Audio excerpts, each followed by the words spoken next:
Audio Jungle.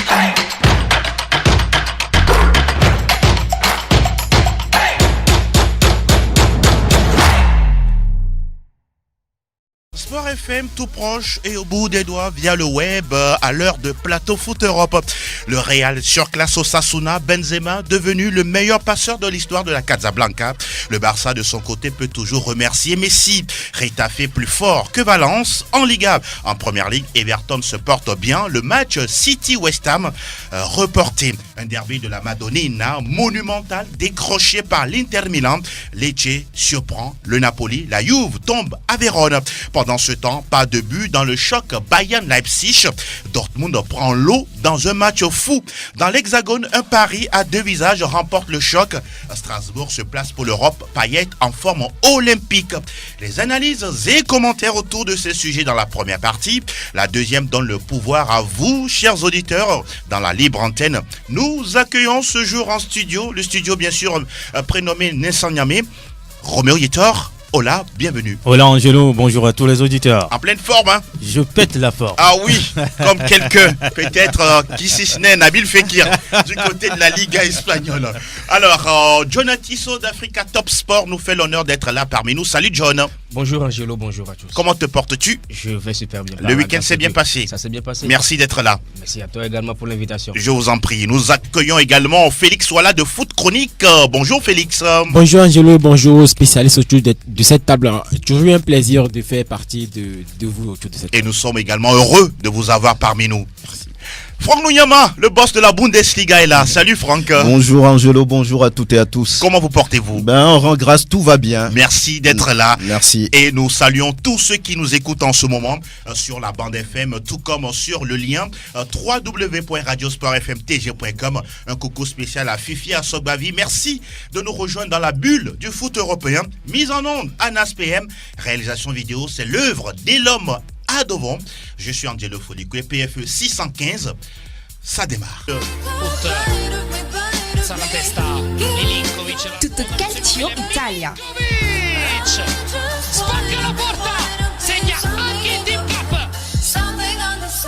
Nous démarrons cette émission, une fois n'est pas coutume, avec la Serie A italienne. Ce championnat devenu de plus en plus fantastique et très plaisant à voir. En témoigne le derby de la Madonnina hier avec 7 buts en tout, 6 buts en tout, 4 pour l'Inter et puis 2 pour le Milan. C'est Roméo Yetor. Ah oui, une équipe de l'Inter Milan qui a tout renversé parce que cette équipe était menée 2-0 à la mi-temps. Oui, on va dire tout simplement que la bataille de San Siro a eu lieu hier. C'était un match assez fou.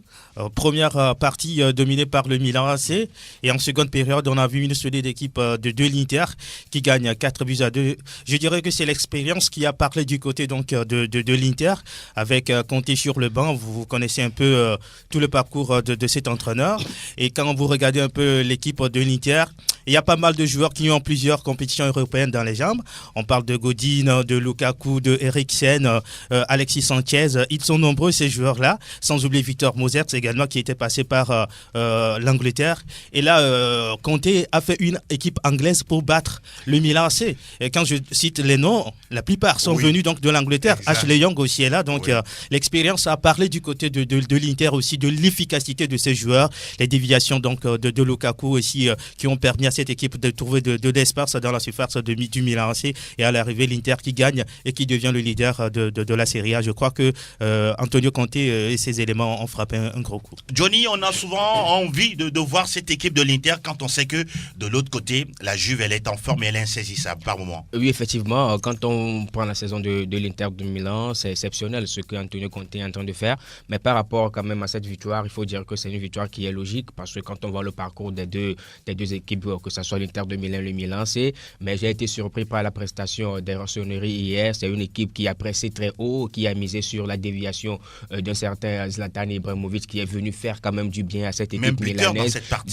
Dans cette partie et passeur sur le premier but. Et puis un coup de tête à la 90e qui monte sur le poteau là. Oui, cela veut dire qu'à 38 ans, le joueur est en pleine forme et a toujours quand même ses qualités de déviation également, de coup de tête et quand même de détente. Donc cela veut dire que s'il fait énormément du bien bien à cette équipe milanaise-là. Mais en deuxième période, sur le plan tactique, rien n'a changé. Mais je pense que les murs du vestiaire ont bougé. Antonio Conte a tenu quand même un discours fort, ce qui a requinqué cette troupe parce qu'on a vu un Brozovic qui est très haut sur le terrain. On a vu également Ashley Young qui est très haut sur le terrain. Cela veut dire que il n'y a pas eu quand même de changement d'homme, mais le discours a apporté ses fruits. La logique est respectée, comme je le dis à la fin. Le derby de la Lombardie a pris quand même cet avantage-là pour l'Inter de Milan. Ça fait la 4e fois de suite que l'Inter bat le Milan. C'est un record pour le moment. Alors, 4 buts en une mi-temps dans un derby de la Madonnina. Il faut remonter à la période 1974 pour constater une telle statistique. Franck Lugnaman, on a l'impression aussi qu'au niveau de l'Italie, depuis pratiquement 2 voire 3 saisons, il y a une bonne moyenne de spectateurs dans les stades. On parle de 27 000 par match. Ça veut dire que cette équipe-là, ce championnat revient au premier plan, même si, devancé par la Liga, la Première Ligue et d'autres comme la Bundesliga. C'est pas pour rien que le Calcio fait partie des 5 majeurs. Ils sont là depuis, même si entre-temps, ce championnat a perdu un peu de sa verve, a perdu un peu de sa totale. Aujourd'hui, c'est un championnat qui, quand même, en Europe, se fait respecter.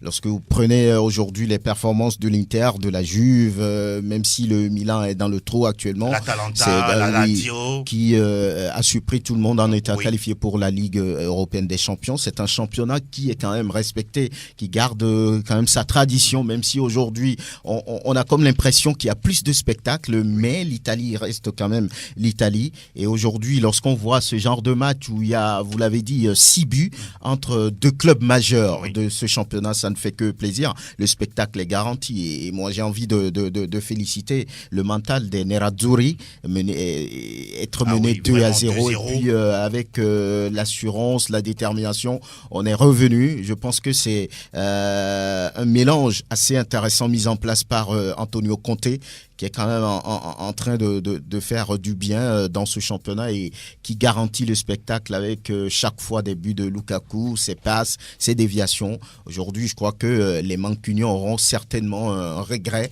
d'avoir laissé partir un tel joueur. En tout cas, lorsqu'on jette un coup d'œil au classement Félix Ouala, on se rend compte que la Juve, l'Inter et puis la Lazio Rome, les 3 équipes se tiennent à un seul point.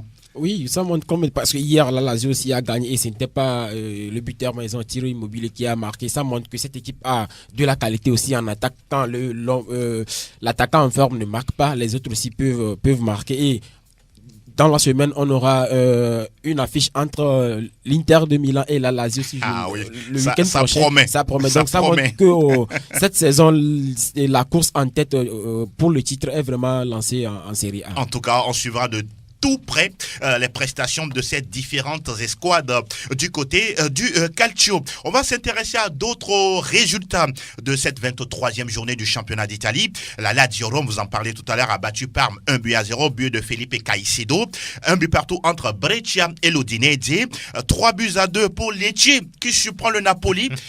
Roméo, on a envie de dire que vraiment, même le départ de Carlo Ancelotti n'arrange toujours pas les affaires de Napoli. Oui, le Napoli a touché le fond, si on peut le dire, parce que cette équipe qui rivalisait avec la Juve la saison dernière est reléguée très loin derrière. Actuellement 11e. Voilà, ça ne fait pas du tout les affaires du Napoli parce que c'est une équipe qui, sur le plan européen, arrive à démontrer de belles choses. Mais ça arrive à certains clubs. Parfois, on passe dans des temps difficiles, dans des temps faibles. Il va falloir gérer ce temps faible pour permettre à l'équipe au moins de sauver sa saison. Sauver la saison, peut-être c'est être européen pour la saison qui va arriver. Mais ça va être compliqué pour le Napoli puisque actuellement l'équipe est 11e et gagner des matchs pour se repositionner, ce que Napoli n'arrive pas à faire. Dur, la période des Napolitains en ce moment.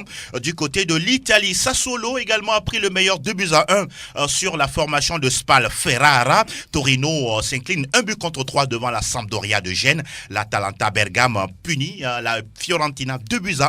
Et puis, oui, on va en parler. Ne soyez pas du tout, On va en parler de la défaite Franck Lugnaman de la Juventus face au Hellas Vérone. Même si Cristiano marque, cette équipe de la Juventus aussi par endroit n'est pas souveraine. N'est pas sur quelques matchs, on peut le dire, parce que là, l'équipe, parfois... Ça fait 3 défaites, déjà depuis le début de saison. Depuis le début de la saison, l'équipe se montre laborieuse, même souvent s'il faut gagner. Il va falloir, on va dire, des exploits personnels de Cristiano Ronaldo, qui a également marqué, mais qui n'a pas suffi à l'arrivée pour éviter cette défaite. Je crois que c'est un match qu'il faut rapidement oublier, parce que là, beaucoup se disaient, oui, c'est un point. Normalement, la Juve devait s'imposer. Devrait pouvoir s'imposer. Mais qu'est-ce que vous voulez? C'est le football. Et il faut s'attendre aussi à des surprises. Peut-être que la vieille dame a été, on va dire, a fait usage de complexes de supériorité par rapport à ce club-là que personne ne considérait entre griffes. Donc, ils ont été un peu surpris. Et je pense que c'est également une victoire méritée pour le spectacle. Il va falloir ces genres de situations pour relancer le championnat. Et de plus, l'arbitre aurait pu accorder le premier but qu'on avait annulé. Et en plus, la Juve de Mauricio... Vous pensez une injustice à ce niveau? Oui, mais en finish, ils ont gagné. Ils ont gagné. Non, quand on gagne, on le critique. Voilà. Mais la Juve aussi n'est pas dominatrice. À chaque fois que la Juve gagne, on peut remarquer qu'en goal différentiel, l'Inter dépasse largement la Juventus de Turin. La Juve est première parce qu'elle a battu direct, elle a battu l'Inter. Donc la Juve de Mauricio Sarri n'écrase pas la Série A, mais elle arrive à battre cet adversaire de 1 et masse 2 buts d'écart. John, est-ce qu'à votre niveau, vous faites le même constat que cette Juve n'est pas aussi impératrice, ou par moment, bon, il faut gagner quoi, l'essentiel c'est de gagner et ne pas quand même faire des vagues? Il faut gagner, mais avec de la manière. C'est pour cette raison que les dirigeants ont fait venir Mauricio Sarri. C'est pour briser quand même le système de jeu habituel de la Juventus, qui n'est autre que de gagner 1-0 et quand même de s'en contenter. Mais c'est pour cela qu'on a fait venir Mauricio Sarri, qui est connu pour sa philosophie de jeu, qui est très offensif. Mais depuis qu'il est venu, j'ai l'impression qu'il n'arrive pas véritablement à faire jouer cette équipe-là. C'est les joueurs donc il a à sa disposition, ou c'est quoi le souci aujourd'hui, quand on a Bonucci en défense, quand on a Chechny en attaque, quand on a Chechny dans les goals, quand on a Dybala, Gonzalo Higuaín, Cristiano Ronaldo, Miralem Pjanic et autres, c'est une équipe qui a quand même cette culture-là à pouvoir véritablement jouer au football, parce que les joueurs ont cette expérience, les joueurs quand même sont techniques, donc c'est tout un ensemble qui fait quand même un jeu offensif. Mais aujourd'hui, à la grande surprise, c'est une équipe de la Juve qui se perd sur le terrain, et de surcroît, je ne comprends pas les choix de Mauricio Sarri. La dernière fois, moi j'ai suivi un certain André Rabiot, qui n'a rien fait du tout. Adrien Rabiot sur le terrain en tant que milieu relayeur, mais toutes ses balles sont toujours en arrière. Il ne pèse pas sur le jeu. Il n'ose pas, alors qu'on sait qu'il y a Saint Cristiano Ronaldo qui aime la profondeur. Il n'a jamais fait de passe qui casse les lignes. Donc, quand on a un joueur de cette trempe qui n'est pas quand même à son meilleur niveau, ça perd sur l'équipe. Mais pour le moment, la Juve se contente quand même de cette première place en Serie A, mais les joueurs continentaux arrivent quand même à grands pas. L'Atlético est là. Qu'est-ce que cette équipe de la Juve là peut faire? On espère voir quand même cela, parce que depuis un certain temps, c'est Cristiano et les autres. Ben oui, c'est le sauveur de l'équipe. Le collectif ne joue pas. À Mauricio Sarri de trouver quand même la réelle solution pour véritablement avoir une équipe de la Juve très alléchante sur le terrain. Parlerait-on de Cristiano dépendance par endroit? Je dirais oui, parce que ça fait 10 buts marqués sur les 10 derniers matchs, et c'est Cristiano Ronaldo qui est le premier joueur de la Juve à le faire. Ça veut dire tout simplement que c'est un joueur qui compte beaucoup dans les résultats de la Juve. Mais il faut également souligner que les autres clubs ont élevé leur niveau, parce que la Juve aujourd'hui fait face à des clubs qui sont déterminés. Quand vous prenez Hellas Vérone qui a battu la Juve à la surprise générale, bien sûr, cette équipe a déjà fait 1-1 avec le Milan et a fait 0-0 avec la Lazio. Ça veut dire tout simplement que... Et là, c'est 6e. Voilà, et 6e. Ce n'est pas une victoire volée, et la Juve a perdu, mais logiquement. Oui, Angèle, vous disiez tout à l'heure que la Juve a fait 3 défaites cette saison. Oui. De l'autre côté, l'Inter, c'est une seule défaite. Justement. Et pour vous, quelle est l'équipe qui a plus de chances de finir champion? Si on voit ces deux stats, moi je pourrais dire l'Inter. L'Inter, on attend de voir. Pour répondre, moi je dirais la Juventus. Même si l'équipe est moribonde, même si l'équipe ça fait 2-1. Vous me rejoignez l'Inter.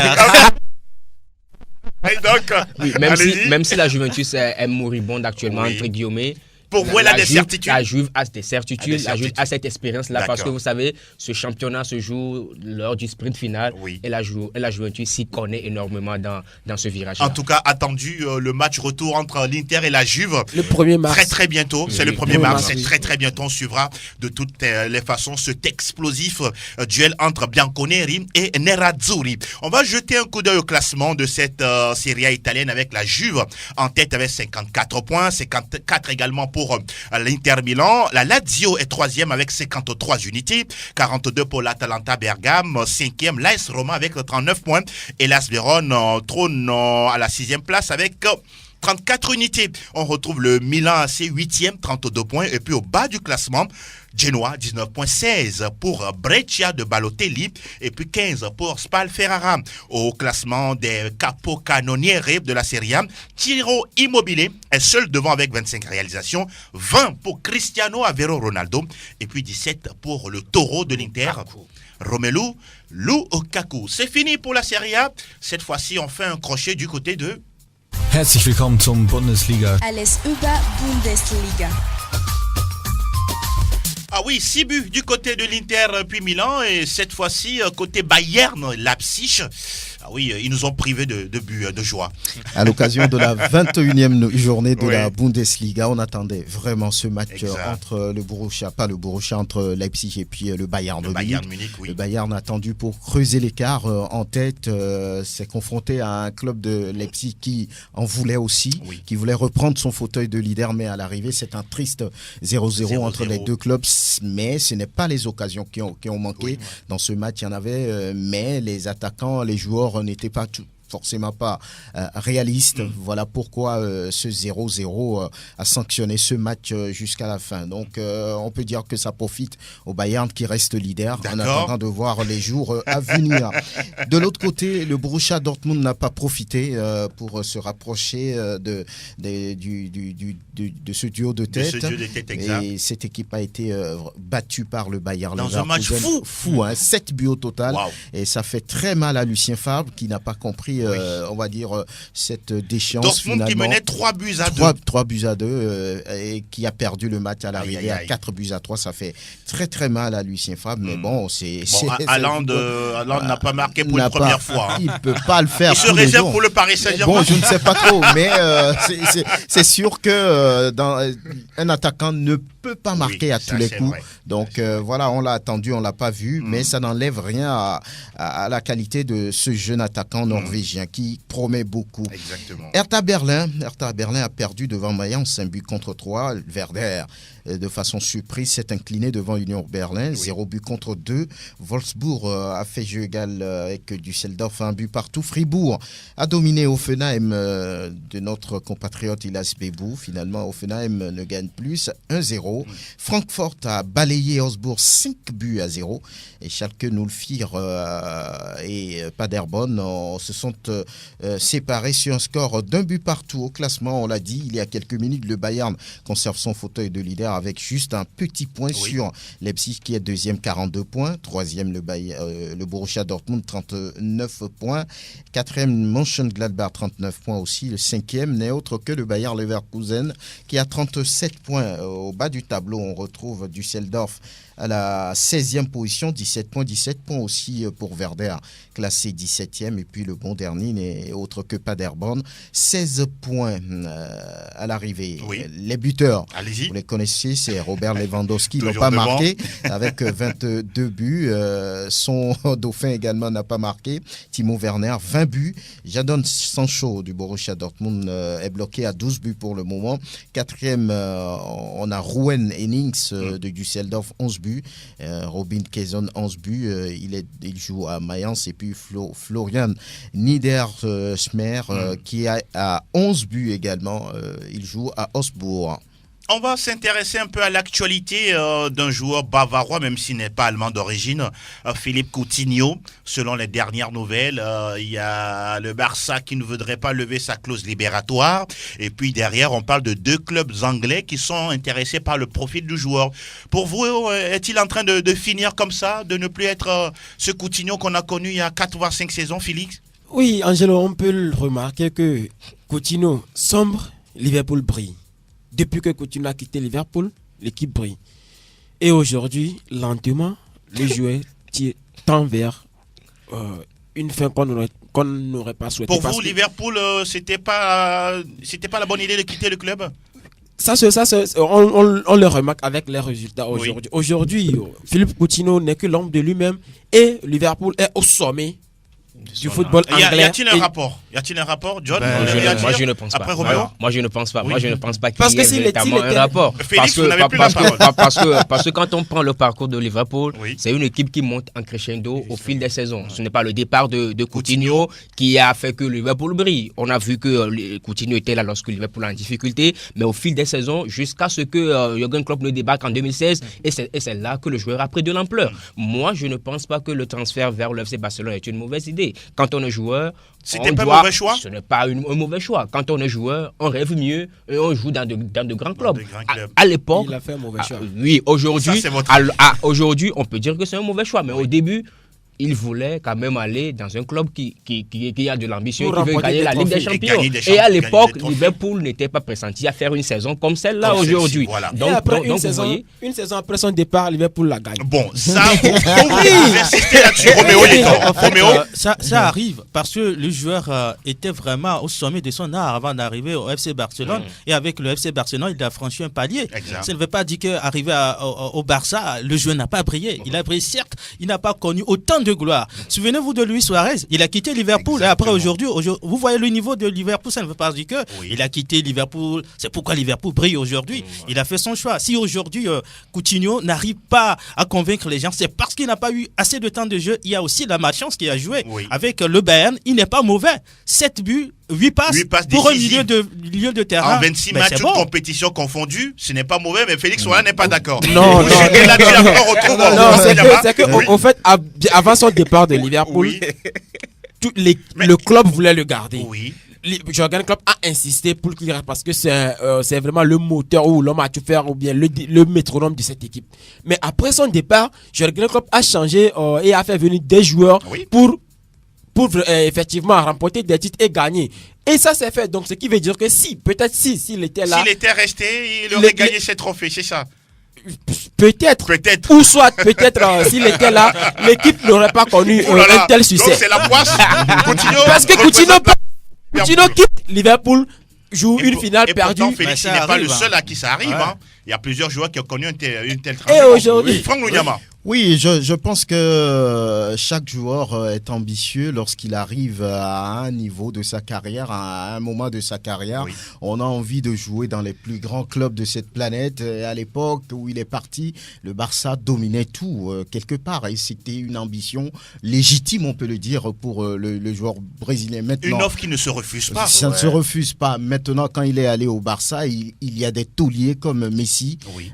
qui vraiment détient pratiquement tous les pouvoirs entre griffes sur le terrain. Donc le joueur n'a pas eu sa chance forcément, n'a pas eu cette intégration qui lui permettait de pouvoir exploser, de pouvoir étaler tout son talent. Et donc c'est là où on peut parler de malchance au niveau de Coutinho. Et après il est arrivé au Bayern de Munich où il n'a pas également eu la chance d'étendre ou bien d'étaler tout son talent. Malheureusement, ça fait partie de la vie d'un joueur. Exactement. Il aurait pu rester à Liverpool et gagner aussi, on va dire, cette Ligue des Champions. Oui. C'est quelque chose qui lui est resté dans un coin de la tête. Il le regrette. Mais bon, Exactement. il avait fait un choix qu'il fallait assumer. Il assume. Aujourd'hui, il n'est pas forcément nul au Bayern de Munich, Pas du mais il reste peut-être à l'entraîneur de lui faire totalement confiance pour que ce joueur-là puisse évoluer comme il se doit. Je ne parlerai pas d'une fin, on va dire, Non, regrettable pas pour du ce tout. joueur. Il est encore jeune. Oui. Donc voilà, c'est des choix qu'il faut faire dans la vie. Aujourd'hui, il a fait. Il faut assumer. En tout cas, Philippe Coutinho est à Chelsea et puis Manchester United qui sont intéressés par le profil du joueur. Les deux clubs sont prêts à mettre 80 millions d'euros sur la table, même si entre-temps le Barça l'avait transféré pour 140 millions d'euros. Bon, affaire donc à suivre durant l'été, pourquoi pas. Merci beaucoup Franck Luyama. On va parler cette fois-ci du football champagne. Salta el Madrid, salta el Barça, arranca el clásico. Está el tiempo de la Liga. Sí, suena la que recibe de Casemiro, haga la primera, gol. La dernière fois, Señor Yetor, vous nous avez recommandé ce gros match entre Retafe et Valence. et on n'a pas été déçus. 3-0 pour Retafe. Ça a été un match maîtrisé par Diène Dakonam et ses coéquipiers, 3-0. Oui, je crois que Retafe, comme je le disais le vendredi dernier, est dans une très bonne dynamique. Ça fait 4 victoires d'affilée pour l'équipe de Diène Dakonam. 9 buts marqués, 0 encaissés. Wow. C'est une très belle statistique. Qui fait mieux? Voilà, pour l'instant, c'est Retafe. Et qui monte de surcroît sur le podium. Intéressant. Qui dépasse un certain club Atlético Madrid. Ça veut dire tout simplement que l'ambition de Retafe cette saison est claire. Jouer la Ligue des Champions après la Ligue Europa. John Atisso, votre avis sur cette équipe de Retafe qui, se sent bien et qui fait du bon? C'est une équipe qui progresse dans le championnat espagnol. Oui. On a vu la saison dernière avec cette saison ébouriffante et après l'échec parce que l'équipe n'a pas pu se qualifier pour la Ligue des Champions, mais a quand même disputé pour la première fois de son histoire la Ligue Europa. Et on voit que actuellement, ils sont toujours en lice. Oui, donc c'est une continuité à ce niveau depuis que ce coach est arrivé. C'est une équipe qui joue, c'est une équipe qui n'a pas froid aux yeux face quand même au FC Barcelone, face au Real Madrid. C'est une équipe qui regarde dans les yeux de ces cadres-là. Cela veut dire qu'il ne suffit pas quand même d'avoir des stars dans une équipe pour véritablement avoir une équipe compétitive, mais il faut savoir manager, il faut savoir faire jouer quand même les talents qui sont complémentaires pour véritablement avoir une équipe hyper compétitive qui peut véritablement créer la sensation. C'est ce que nous voyons, une défense qui est incarnée par l'international togolais, le capitaine d'ailleurs, Eden Dakonam, qui est toujours performant dans ces rencontres-là. Ils ont quand même un attaquant qui marque but sur but. Et surtout un milieu de terrain qui est compact. C'est ce qu'on demande pour une équipe compétitive. Et aujourd'hui, Retafe en est la parfaite illustration. À part Diène Dakonam, il y a un joueur également qui s'appelle Cucurella, avec une grosse touffe de cheveux. Un pied gauche assez intéressant. Oui, Félix? Vous avez vu le 3e but de Retafe? Oui. Et Roméo a parlé tout à l'heure des stacks de 4 matchs, 4 victoires et 9 buts marqués sans en encaisser. Pour quelqu'un, on va dire oui, c'est une équipe qui a de la chance. Non, c'est une équipe hargneuse. Si vous voyez le 3e but de cette équipe, ils ont suivi, ils se sont battus coup sur coup jusqu'à mettre l'adversaire KO. Donc cette équipe travaille vraiment dans une continuité. Oui, moi je voulais dire, même lorsque vous voyez le 2e but, avec on va dire l'intelligence de jeu de ce joueur, un sang-froid incroyable pour on va dire déséquilibrer toute la défense de Valence. Je pense que c'est quand même très très bien pour cette équipe qui quand même, rappelons-le, a battu le Football Club Barcelone. Exactement. Donc ce n'était pas face à n'importe qui. Moi j'ai aimé que Roméo puisse commencer son analyse par citer le capitaine des éperviers, Diène Dakonam, mais même les journalistes français qui louaient, on va dire, la qualité hargneuse de ce joueur au niveau de la défense. On a dit que cette défense est à l'image du Togolais.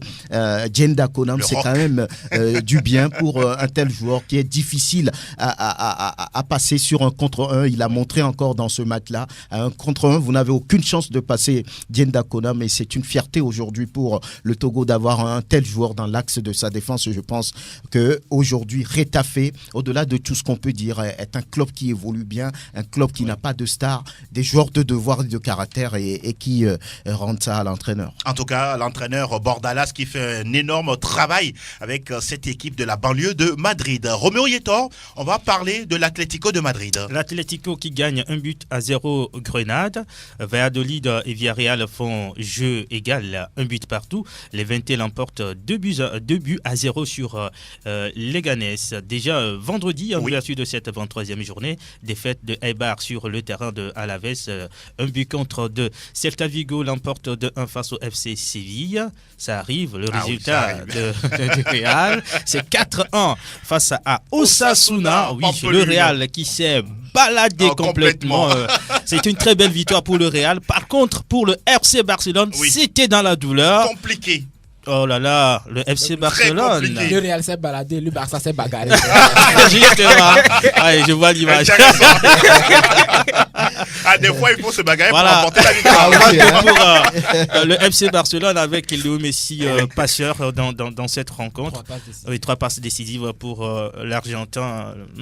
Messi Du dépendance, sérieux pour c'est compliqué. le Barça. Mais il faut quand même apprécier la passe de Messi à l'endroit de Frankie de Jong. Ouais. C'est un bijou de but. Fantastique. Et il est le seul en Europe à le faire. Léo Messi. Oui. Meilleur passeur. Et meilleur buteur. Meilleur buteur. Ah oui.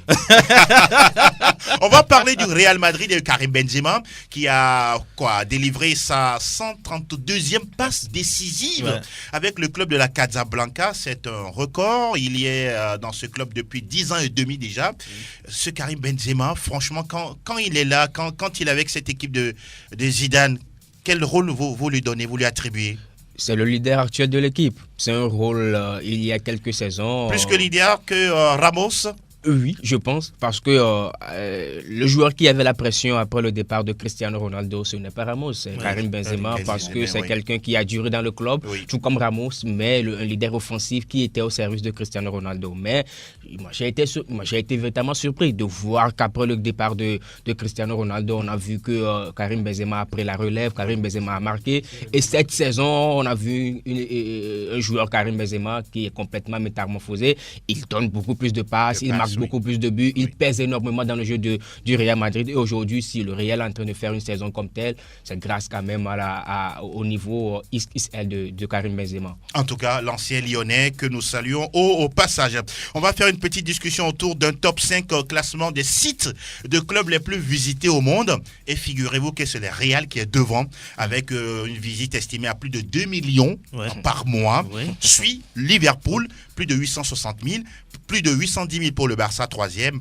Manchester United est 4e avec plus de 770 000 visites par mois sur leur site. Et puis la Juve est 5e. Classement logique, Franck Kougnama?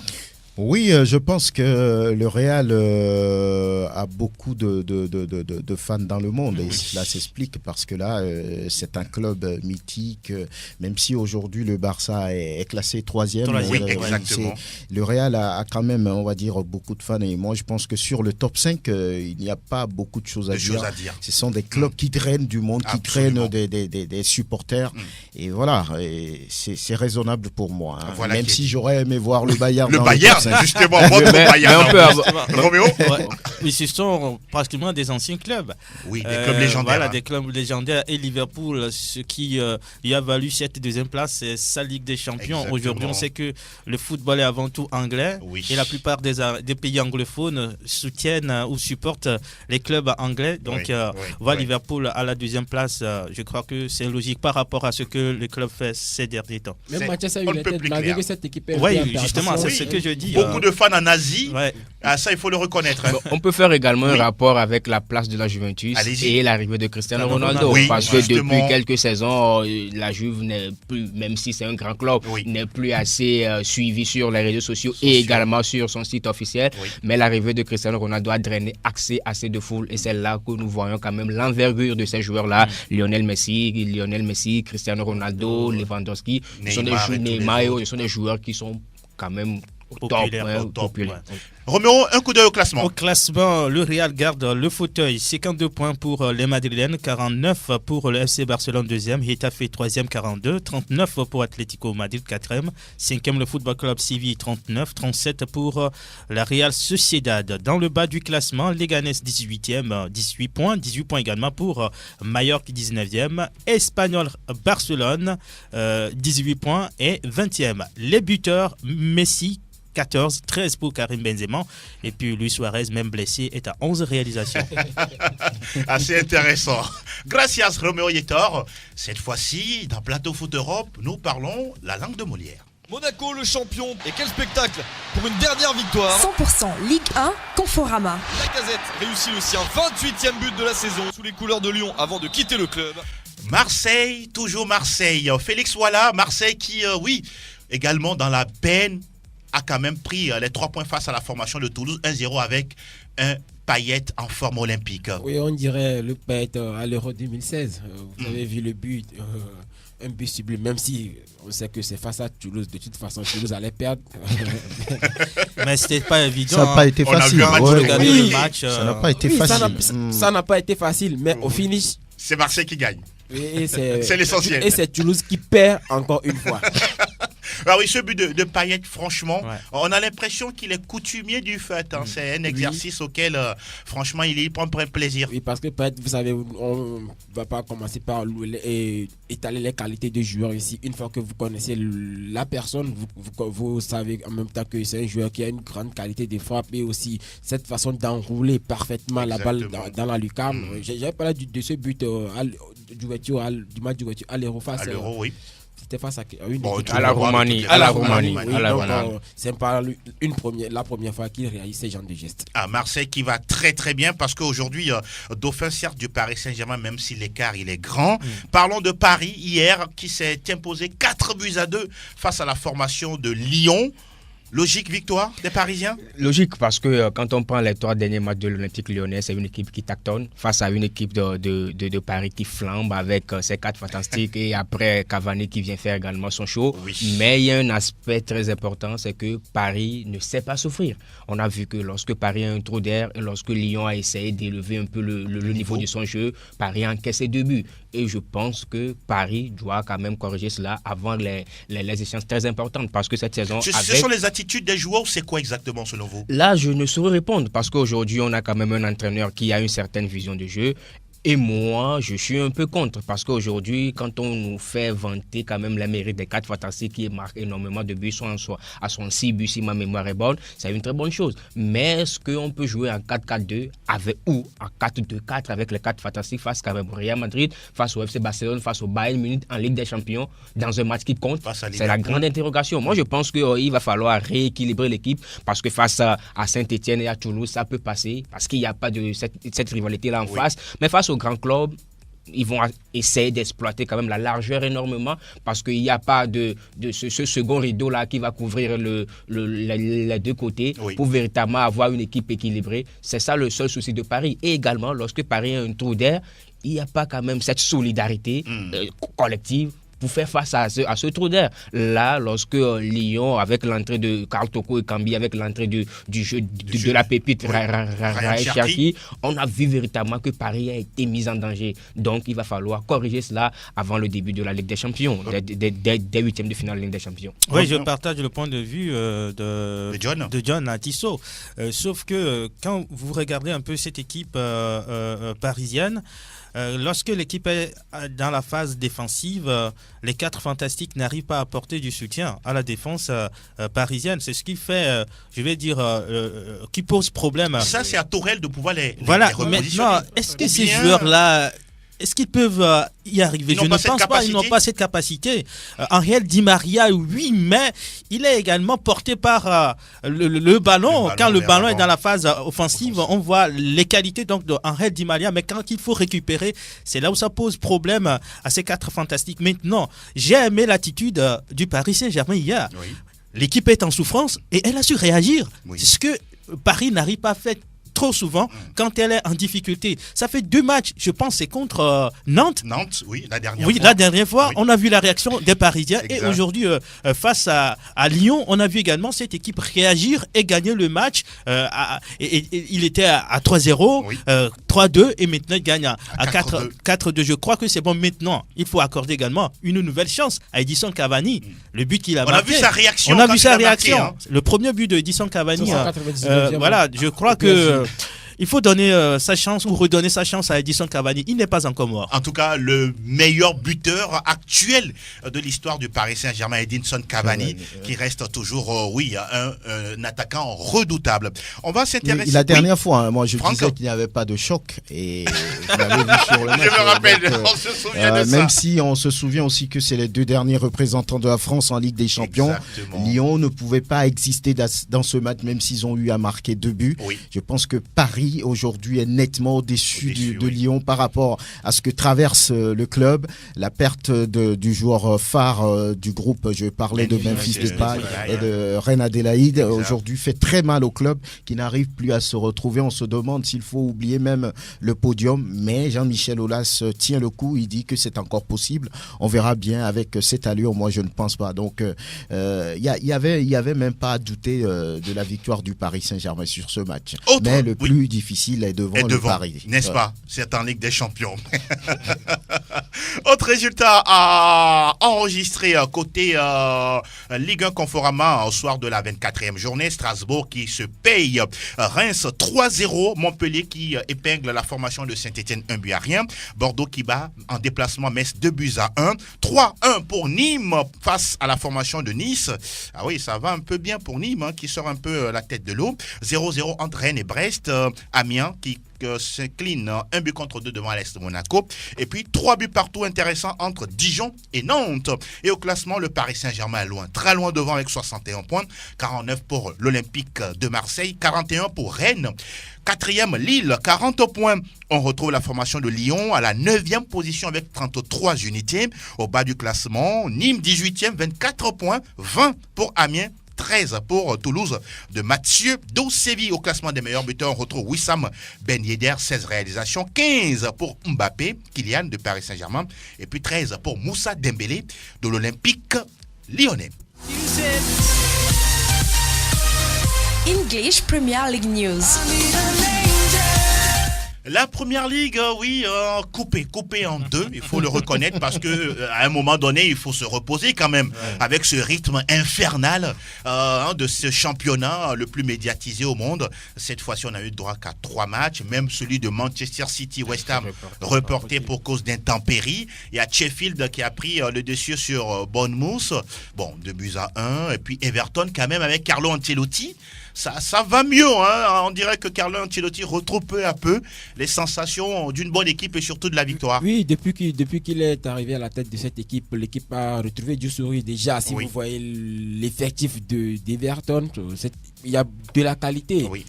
Depuis la défense jusqu'en attaque, les Yerimina, les André Gomez, Richarlison, il y a de la qualité. Sigurdsson. Il suffit juste de trouver la bonne formule pour faire jouer ces équipes et ces joueurs-là. Et c'est ce que Carlo Ancelotti, qui est un grand tacticien, arrive à faire en ce moment. En tout cas, on suivra également les Toffees qui sont actuels 7e au classement avec 36 points devant. En première place, c'est Liverpool intouchable, il n'y a rien à dire. Qui est sur une autre planète. Totalement. Il y a Liverpool et les autres.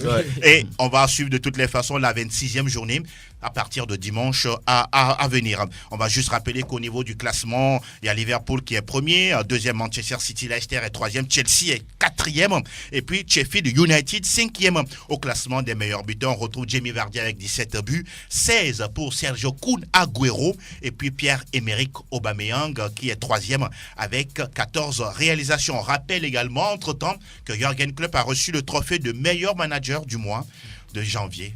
Pour la cinquième fois de suite. C'est sans commentaire. Oui, on record, hein. C'est sans commentaire. Alors, on va donner désormais la parole à vous, les auditeurs, les amoureux de Plateau Foot Europe et les inconditionnels de grands clubs européens. Oui, vous allez nous retrouver dans l'émission avec le 92 03 60 31, le 97 24 26 26. Alors, ça démarre déjà.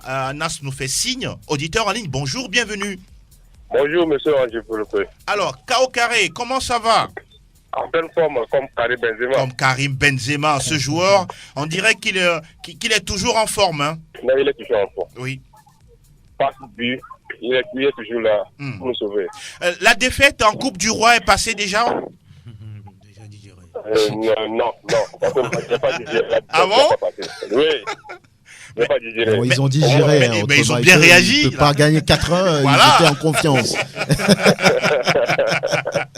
Alors, je salue le plateau, je salue tous ceux qui écoutent ma voix. Merci beaucoup. Le voisin, je ne le dis pas. Oui, c'est bien noté. Sûrement qu'il va réagir tout à l'heure, le voisin. Merci beaucoup, Padeno Padé. À très bientôt, belle journée. Auditeur en ligne, bonjour. Oui, bonjour, c'est Gilles depuis Tchèque. Oh, comment ça va là-bas? Vous nous recevez bien là-bas? À Tchèquepo, un petit souci technique. De toute façon, il va nous revenir. Nous sommes là encore, tout à fait, mon cher JB. Anas à faire de l'autre côté pour recueillir d'autres intervenants. Bonjour. Ouais, bonjour, monsieur. Comment vous portez-vous? Très bien. Alors, on veut vous connaître. C'est qui? C'est Momo le Barcelonais. Momo le Barcelonais. Ouais, je salue monsieur Romeo, il est là-bas. Oui, bonjour. Alors, Momo. Ouais. Quique Sétienne, qu'est-ce qu'il fait avec le Barça? Ah là, ça ne va pas. n'est-ce pas? Ouais, ça ne va pas. Oui. Ça va pas. On attendait, ou bien beaucoup attendaient un certain changement, mais ce n'est pas encore le cas. Hein? Oui, mais on n'a pas encore pris, mais bon, on prie pour savoir comment ça va. La prière peut marcher? Ah, à toute chose de la prière.